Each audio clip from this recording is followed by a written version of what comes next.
the chemical equation that shows nitrogen monoxide and hydrogen gases reacting together to make nitrogen gas and water vapor. Let's look at some data. So I have some initial concentrations of the reactants, and then I'll measure the initial rate of appearance of nitrogen gas. And then I'll try it again using some different values. And I'll try it again using some different values. So what we're doing is varying the initial concentrations of the reactants in order to see how it affects the initial rate of reaction. And the goal is to come up with the rate law. And the rate law is the mathematical expression that allows you to calculate the rate of reaction when given the initial concentration of nitrogen monoxide and hydrogen gases. But we don't know the rate constant, we don't know x, we don't know y, so that's a problem. So let's look at how the data was presented. I specifically look at trials 1 and 2. So the initial concentration of nitrogen monoxide was changed as we went from trial 1 to trial 2. But the initial concentration of hydrogen gas was not changed. Now look at the initial rate of reaction. That changed. Now since the concentration of hydrogen gas did not change, the rate changed because the concentration of nitrogen monoxide was changed.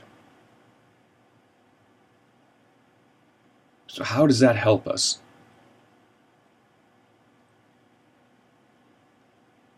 Well, right now we have a mathematical equation, if you look at the rate law, and there are 3 unknowns in it. The rate constant, x, which is the order of the reaction with respect to nitrogen monoxide, and y, which is the order of the reaction with respect to hydrogen gas. Now that's not good, because you have 1 equation and 3 unknowns. Mathematically, we need to get it down to 1 equation and 1 unknown. And so that's what I'm trying to show you in this podcast. I'm not going to work through all the mathematics in this podcast.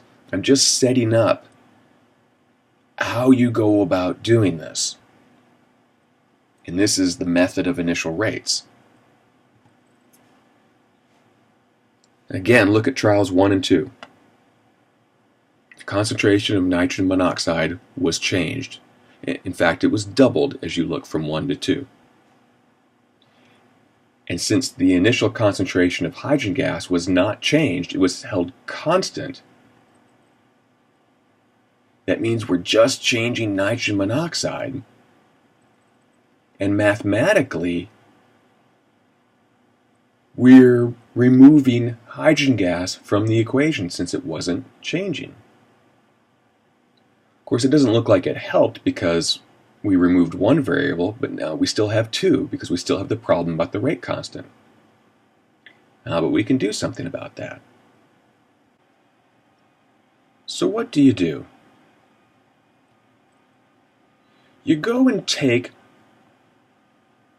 the information from one of the trials that you have. And then you go and pick the information from another trial.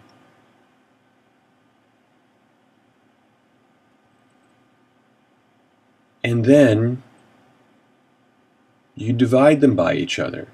So you divide the left sides by each other. Well, if you say the left side of the equation, you ratio them, then you ratio the right side of the equations to each other. Now remember what we did. I picked 2 trials in which one of the concentrations was not changing, and I picked hydrogen gas not to change. So even though I don't know what y is, what that exponent is, it doesn't matter because that's a constant.